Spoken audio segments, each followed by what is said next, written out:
დღეს გურმანიაში განსაკუთრებული დღე გვაქვს. გადავწყვიტეთ, რომ ორივე გადაცემა მივუძღვნათ საკონდიტროს და რაც თავარია, მასტერკლასს ჩაგვიტარებს მთავარი კონდიტერი ეკა. ამ შემთხვევაში ქალებმა დავიკავეთ სამზარეულო, ვახო არ გვეყოლება. პრინციპში გული არ წყდება, დარწმუნებული ვარ, რადგან დამწვრების თხოვა დიდად არ უყვარს, მაგრამ ვიცი რომ გვიყურებს და ისწავლის იმედი მაქვს. მოკლედ ვამზადებთ კლასიკურ ფუნთუშეულს, რომელიც მარტივად მზადდება, მაგრამ რა თქმა უნდა განსაკუთრებული მომზადების წესი აქვს და გრამაჟი. თამთა მოკლედ დღეს ჩვენ გავაკეთებთ რომის ბაბას და ფუნთუშას შოკოლადით და ნუგატით. რომის ბაბასთვის უკვე მომზადებული მაქვს თუ რა მჭირდება და დავიწყოთ. საფუარზე მზადდება, ხო? თვითონ საფუარის ცომია. კი, ეს მზადდება საფუარზე. ამისთვის გვჭირდება საფუარი, შაქარი, კვერცხი, ლიმნის ცედრა და ცოტა ლიმნის წვენი, ძალიან ცოტა, კარაქი დარბილებული, რძე და ფქვილი. ესე რომ შეხედო ძალიან მარტივად ჩანს, რომ ჭირდება ელემენტარული რაღაც ინგრედიენტები, მაგრამ რა თქმა უნდა აქვს მომზადების წესი, რომლის შედეგადაც მაინც სხვანაირი ფაქტურა აქვს, აი ამ რომის ბაბას. სხვა გემო აქვს და ეს არის ტრადიციული დესერტი ფრანგებისთვის და ცდილობენ რომ განსაკუთრებულ დღესთან დაკავშირებით გააკეთონ ეს დესერტი. პირველ რიგში უნდა გავააქტიუროთ საფუარი. დიახ, რა თქმა უნდა. საფუარს ჩავყრით შაქარში. ანუ აქ არის 25 გრამი საფუარი და 50 გრამი შაქარი. და გვჭირდება 50 მილიგრამი რძე, აუცილებლად უნდა იყოს ოდნავ თბილი, რომ ეს შემდეგ კარგად ამოვიდეს. პრინციპში ბაზა ეხა ერთია, ანუ ესეთი ცომები, რომელიც საფუარზე მზადდება, ყოველთვის იწყება ხოლმე აი ამ საფუარის გააქტიურებით. მაგრამ სხვათა შორის აი ესეთი რაოდენობის სითხეში მე არც ერთხელ არ გამიხსნია საფუარი. უფრო ცოტა მეტ წყალზე ხსნი. უბრალოდ ეხლა რეცეპტში რძე არის ამდენი მითითებული, იმიტომ რომ შემდეგ ჩვენ უნდა დავუმატოთ რეცეპტს კვერცხი და კარაქით და ეს თავის სისულელს მაინც მატებს და მეტი რძე არ არის საჭირო. ისე უცნაური სახელი აქვს, არა? ანუ რაღაცა ფრანგულად არ ჟღერს, ეს რომის ბაბა. კი, ხო. ცოტა ხანი უნდა დაველოდოთ, მანამდე ჩვენ შეგვიძლია ცოტა მარილი, ესეთი ციკვი მარილი, ჩავყაროთ ფქვილში. ფქვილი არის 250 გრამი. გვჭირდება ლიმნის ცედრა ცოტა. ერთი ლიმონის ცედრა დაგვჭირდება. მე ყველაზე მეტად რაც მხიბლავს ესე იგი აი ამ რომის ბაბაში არის ის, რომ გაჟღენთილია გარგრის ჯემით და მუქი რომით. მოგვიანებით გამოვიყენებ ლიმნის წვენსაც, მაგრამ ჯერ მანამდე ცომი მოვამზადოთ. იგი ფქვილი უკვე გადავიტანეთ. კი, ფქვილი გადავიტანეთ. საფუარი უკვე მზად არის, შეგვიძლია ჩავასხათ ფქვილში. საკმაოდ ბევრი საფუარი ჭირდება, ხო? კარგად უნდა ამოვიდეს. ხო, კარგად უნდა ამოვიდეს. გვჭირდება 4 ცალი კვერცხი.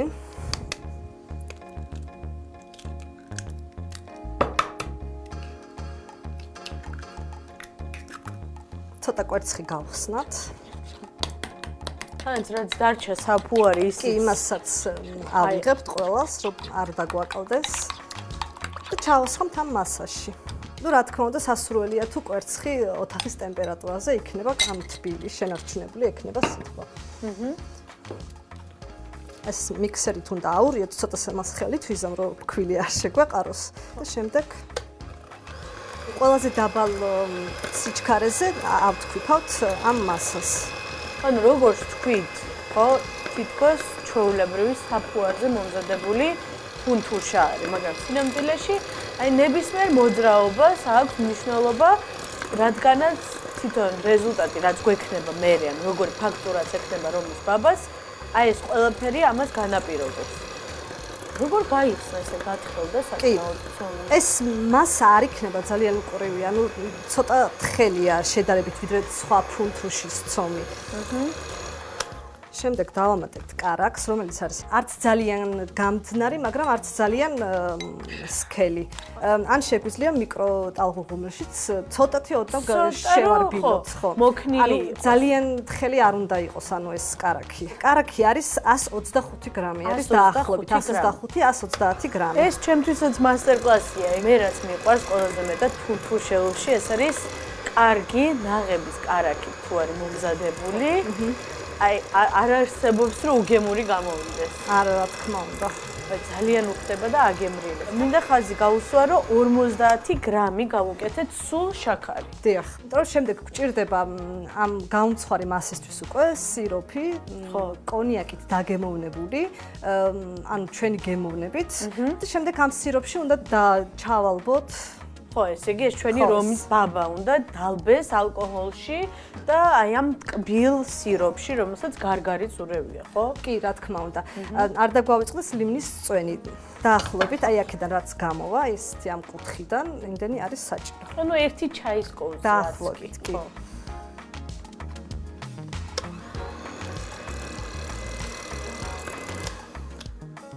საკმარისია და ეხა სასურველია რომ გადავაფაროთ თავზე და დავდოთ თბილ ადგილას. თბილ ადგილას დავდოთ ეს ცომი და ნახევარ საათში უკვე გადავიტანოთ ფორმაში. ცომი უკვე მზად არის, მაგრამ როგორც შევთანხმდით, კიდევ ერთხელ უნდა გადავზილოთ ეს ნიონი. აი ნახე როგორი მასა. არც ძალიან სქელია, მაგრამ არც ძალიან თხელი არ არის. გამოვაცხოთ ამ ფორმაში. აუცილებელი არის კარაქი წავსოთ შიგნით, რომ არ მიიკრას და ადვილად გადმოვიდეს ფორმიდან. ავიღოთ ცოტა კარაქი, დაახლოებით 30 გრამი, არც კი ალბათ არ დაჭირდება. მიუხედავად იმისა, რომ კარაქზეა თვითონ ეს ცომიც მომზადებული, რა თქმა უნდა, ჯობია თავი დავიზღვიოთ და ფორმასაც წავსვათ ცხიმი, რომ მარტივად გადმოვიტანოთ მერე. პრინციპში ყველაზე რთულად მოსამზადებელი რა არის საკონდიტეროში ალბათ? რა თქმა უნდა, ფუნთუშეული, მაინც რთულია და ხშირად უნდა აკეთო, რომ ხელი გაგეწაფოს და გამოგივიდეს. კი. რაც უფრო ხშირად აკეთებ, მით უკეთესი გამოგვიდეს. გრძნობ, რა თქმა უნდა, და როგორი სისქის უნდა იყოს, თვალითაც უკვე იცი. შემდეგ გადმოვიტანთ ამ მასას ამაში, იმიტომ რომ უნდა დავაცადოთ, რომ ამაში ისიც ამოვიდეს. მხოლოდ მესამედი, ხო, ასე ვთქვათ, ამ ფორმის. სანამ ჩვენი რომის ბაბა გამოსაცხობად მზად იქნება, მანამდე ჩვენ გავაკეთოთ სიროფი. ამას კი დაახლოებით 10 წუთი დაჭირდება მინუს-პლუს, შეიძლება არც კი. სიროფისთვის გვჭირდება 500 მილილიტრი წყალი. ანუ ვამზადებთ ჩვეულებრივ სიროფს, შაქრის სიროფი. კი, და 250 გრამი შაქარი. აჰა. ეს უნდა ავადუღოთ აუცილებლად. წამოვადუღოთ ახლა, ხო? უნდა რომ გავადუღოთ, ხო, გაიხსნას შაქარი კარგად. სანამ პრინციპში ეს მომზადდება, მე შემიძლია ასე ვთქვათ, თაფლის ფიჭა მოვამზადოთ, რომელიც შაქრისგან და თაფლისგან მზადდება. პირველ რიგში მჭირდება 200 გრამი შაქარი.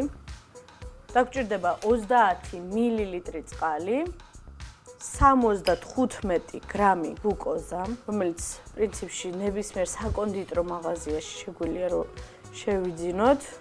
დავუმატოთ 35 გრამი თაფლი. ეხლა უნდა ამოურიოთ, რომ კარგად გაიხსნას თაფლიც, შაქარი და უნდა მივიყვანოთ 156 გრადუსამდე. თუ არ გვაქვს თერმომეტრი, მე შევეცდები, რომ ვიზუალურად ავხსნა, თუ როგორ უნდა გამოიყურებოდეს შაქარი, ადუღებული და როდის უნდა დავუმატოთ სოდა, რომ მივიღოთ აი ეს ფიჭა. ამასობაში ჩვენი სიროფი უკვე მზად არის. კარგად რომ ადუღდება, დაახლოებით 5 წუთი რომ იდუღებს, შეგვიძლია უკვე გადმოვდგათ. აი ნახე ეს ბუშტები, რომელიც ახლა ამოდის.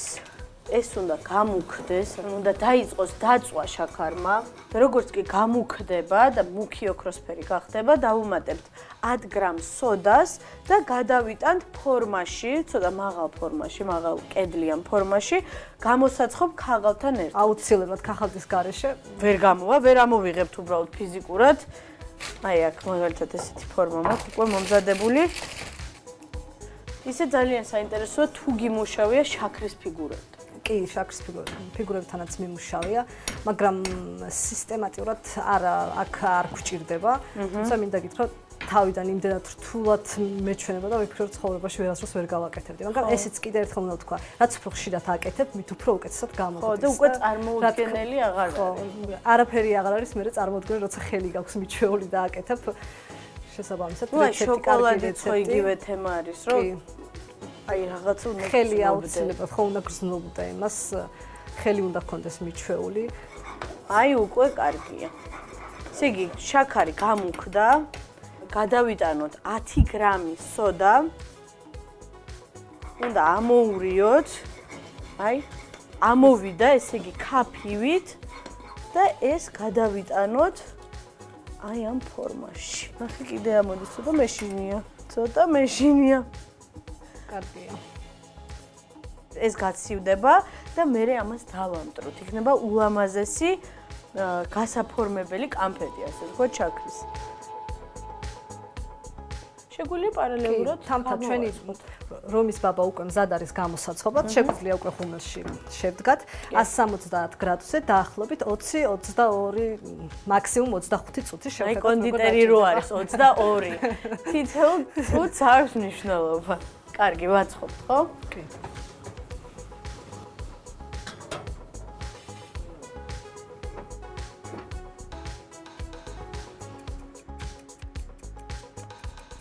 რომის ბაბა უკვე გამოცხვა, ძალიან ლამაზი ზედაპირი აქვს. ეხლა ამოვატრიალოთ.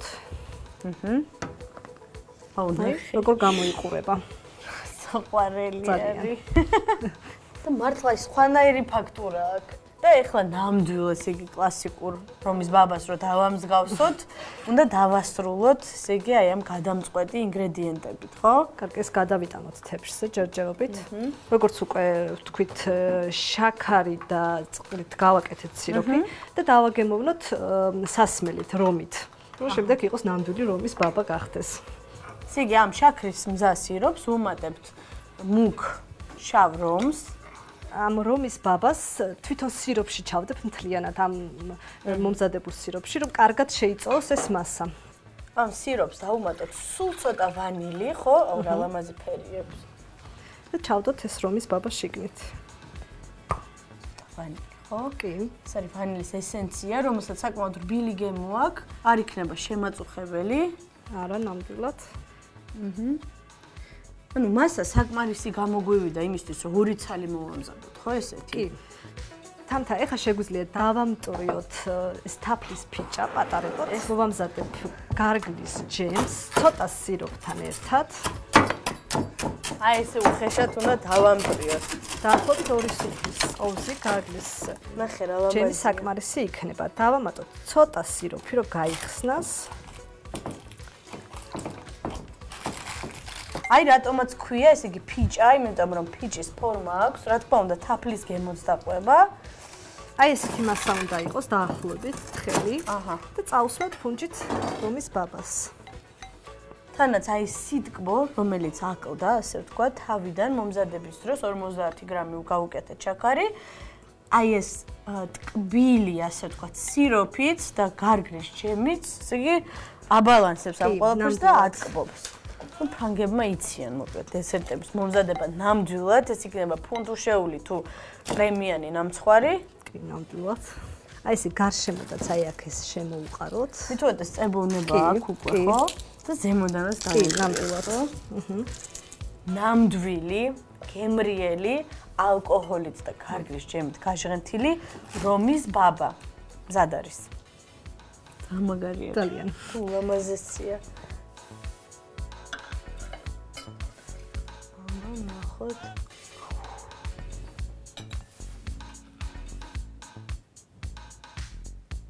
აი ეხლა არის გადამწყვეტი მომენტი ასე თქმა უნდა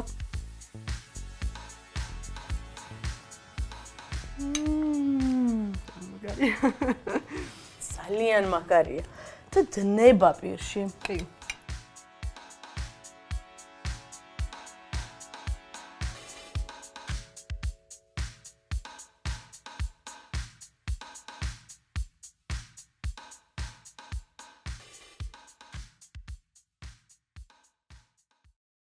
ეხლა მოვამზადებთ ნუშის ფუნთუშას, ანუ ცომში ექნება ნუშის ფქვილი და შიგთავსი ექნება ნუგასი და შოკოლადის, ხო?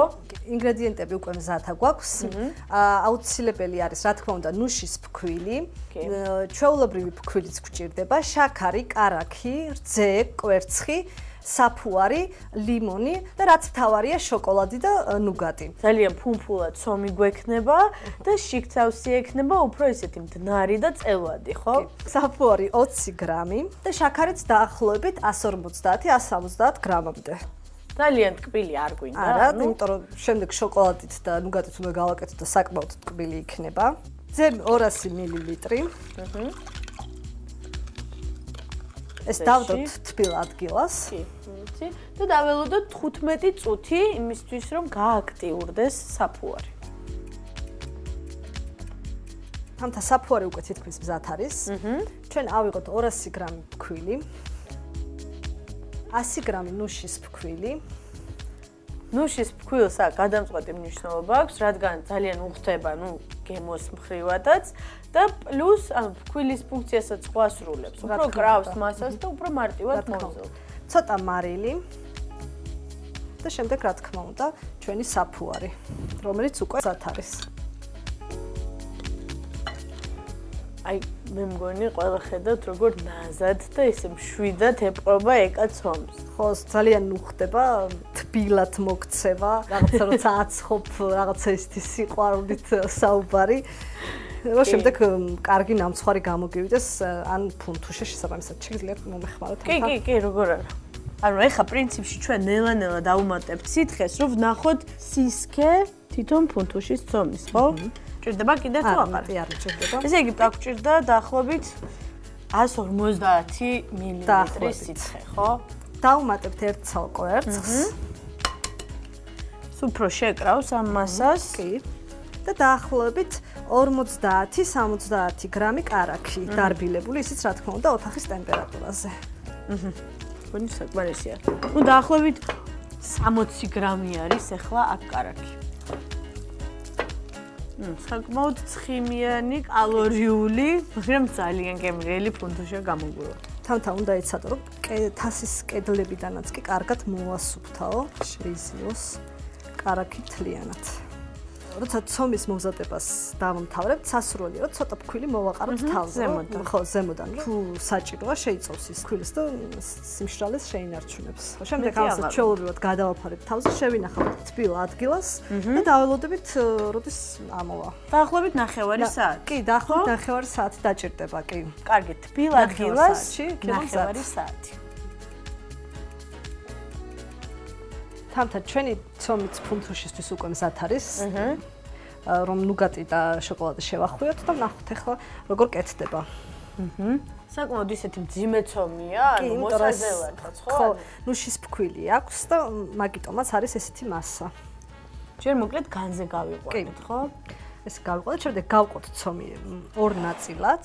ისე რამდენი წელია საკონდიტროს სფეროში ხარ? საკონდიტროში დაახლოებით უკვე მერვე წელია, რაც მუშაობ. 8 წელი. საკმაოდ დიდი დრო არის, ესე იგი ტკბილეულთან, მინდა ვთქვა, რომ კარგი გამოცდილება არის, მაგრამ ალბათ თვითონ აღარ ჭამ ხოლმე ნამცხრს. ვცდილობ, მაგრამ სამსახური მოითხოვს, რომ გავსიჯო, ისე არ მოვსი ხო. საკმაოდ ნაზი ცომია, მაინც ხო ისეთი არის, წებოვანია და მიუხედავად ამისა, იცი როგორ უიხელთო. და რადგან დღეს გვინდა ძალიან რომ ნუგატით და შოკოლადით იყოს. ესე იგი, ეს არის ნუგა, რომელიც მზა მდგომარეობაში იყიდება ყველგან ნებისმიერ დიდ მარკეტში და უბრალო შოკოლადის შავი ფილა, რომელიც სიგრძეზე დავჭერით. ეხლა გადავახვევთ ნაზად. აი ესე კარგად შეუკეცოთ, რომ მე ადვილად გადავატრიალოთ. დაახლოებით 50 გრამი შავი შოკოლადი და 50 გრამი ნუგა. და ბოლოს სანამ გადავატრიალებთ, ცოტა ადგილი რომ დაგვრჩება, წაუსვათ კვერცხის გული. რომ კარგად შეწებდეს და არ გაიშალოს ცხობის დროს. აი დაახლოებით ეს. გადავიტანოთ. ასე ნაკეცით, ასე ვთქვათ, ქვემოთ. კი, აუცილებლად. ნაკეცი არ გაიხსნას. მე მგონი ძალიან საინტერესო ფორმა აქვს უკვე ფუნთუშას. ანუ ეს კარგად ამოვა, როგორც ჩვეულებრივი ფუნთუშა, ისეთი ცომი ექნება, უბრალოდ შიგნით ეს წელვადი და ჩამდნარი შოკოლადი ექნება. მეორესაც იგივენაირად გავაკეთებთ.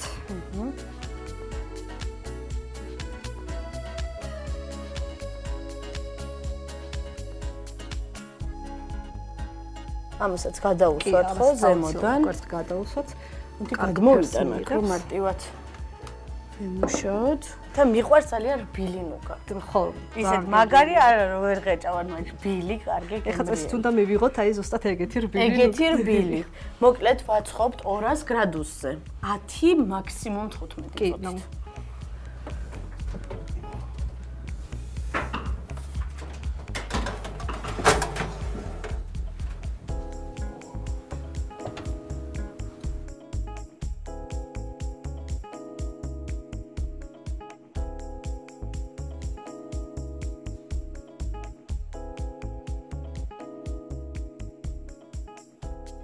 ფუნთუშა უკვე გამოცხვა. კი. სანამ ცხელია ხო დავჭრათ და ვნახოთ ნუგა როგორ გაიწელება შოკოლადთან ერთად. ეს კუთხე ჩამოვაჭრათ. ნახე. აი. ძალიან მაგარია. თან ისეთი გამოვიდა, ცოტა ფხვიერცომს გავს. ნუ ერთი სული, მაგრამ გავსინჯო და ეს ჩამდნარი ნუგა არის. შეგვიძლია შაქრის ფხვნილიც მოვაყაროთ. კი. ეს სილამაზის. უკვე მზად არის. აუ, აი ეს მინდოდა მე. ნუგა და შოკოლადი. გემრიელია. კარგია ძალიან. აუ, თან ნუგას თხილები ქონდა. და ძალიან უხდება. მართლა უგემრიელესი დესერტია. ეკა შენთან დიდი დოზით მეგობრობა ნართულია. ზაბოთ 20 კილოს მოვიმატებ 2 დღეში. უგემრიელესი დღე იყო. რაც თავარია მივიღეთ. აი ეს ფაქტურები, რაც ჩვენ გვინდოდა, რო ან მასტერკლასი რა არის, ხო? რომ მოამზადო ისე და აჩვენო, რომ აი განსხვავებული პროდუქტი მიიღო, თუნდაც უმარტივესი ინგრედიენტებით, ხო? მადლობა დიდი. თქვენც მართლა ძალიან გემრიელი გამოვიდა ორივე დესერტი. კი. მაგრამ ხვალ რა გველოდება? ხო. ხვალ გველოდებათ არ ვიყო ოღონ რა გველოდება, იმიტომ რომ ყველას უყვარს. უბრალოდ გეტყვით, რომ აუცილებლად უნდა ნახოთ და პლუს ეხლა გველოდება სიუჟეტი.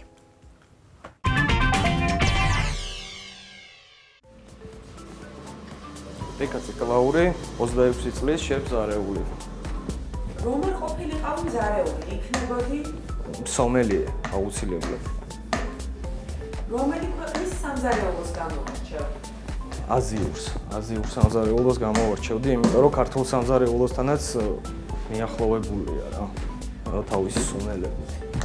საქართველოს რომელი კუთხის სამზარეულო მომწონს? ყველა კუთხის სამზარეულოდან მომწონს რაღაც კონკრეტული კერძები რა. ისტორია სამზარეულოში, რომელიც არასდროს დაგავიწყდება. დამწყები მზარეული ვიყავი მაშინ და ვაკეთებდი ცეზარს. და სალათის ფოთლის მაგივრად გავუშვი კომბოსტო. შემრცხვა ძალიან, მაგრამ სხვა რამე იქნა. ვერ გამოვასწორებდი. რას ნიშნავს თქვენი გუნდი თქვენთვის? ყველაფერს. გუნდის გარეშე ჩათვალე, რომ ხელების გარეშე მუშაობ რა. ბოლო დღე რომ იყოს დედამიწაზე, რომელ ქალაქში ისაძლებდით და რას მიირთმევთ? ბოლო დღე რომ იყოს დედამიწაზე, სადილის სურვილი საერთოდ არ გამიჩნდებოდა სიმართლე გითხრათ, მაგრამ ალბათ აქვე რა. სადმე მტკვარზე ვიქეიფებდი ტივზე მეგობრებთან ერთად. თავარი სიკვდილი ამ საქმეში. შენი საყვარელი ხალხისთვის ხდება ნაკლები დრო რა. ერთი რომ გემრიელი გამოვიდეს, როგორია შენი რეცეპტი? ხასიათი და მოთმინება. არანაირი სიჩქარე. რომელი ინგრედიენტი იქნებოდით და რატომ? მარილი. იმიტომ რომ ყველა საჭმელში საჭიროა მარილი რა. კერძი რომლის ჭამის ხასიათზე სულ ხარ? შინკალი მიყვარს ძალიან. 10 წლის შემდეგ მე ვიქნები 10 წლის წინაც არ ვიცოდი სიმართლე გითხრა რა ვიქნებოდი, მაგრამ თული კითხვა რა. ალბათ რაიმე ქსელის მზარეული, რაიმე ქსელის შევზარეული. დაახასიათე ცხოვრება ერთი ფრაზით, როგორც შეფმზარეულმა. ცხოვრება გემრიელია. სამზარეულო არის სამზარეულო არის ადგილი, სადაც მე თვითონ პირადად ვწყნარდები რა, როცა ჩემს საყვარელ საქმეს ვაკეთებ. სტიმულს მაძლევს. კმაყოფილი სტუმარი რა, თითოეული კმაყოფილი სტუმარი. წარმატება არის. როდესაც მიზანი მიღწეულია. ვერასოდეს წარმოვიდგენდი, რომ ვიქნებოდი მზარეული. რატომ? სხვა საქმე მიზიდავდა ბავშვობიდან, მაგრამ ეს საქმე ძალიან შემეყვარდა, როდესაც სამზარეულოში მოვხდი პირველად. უარს ვერასოდეს ვიტყვი. გემრიელ კერძზე, ვერასდროს ვერ ვიტყვი უარს. ყოველთვის მზად ვარ. ყველანაირი დაბრკოლებისთვის საერთოდ. ყველაზე ძალიან მინდა. ყველაზე ძალიან მინდა ვიცოდე სად და როგორ ვიქნები 10 წლის შემდეგ.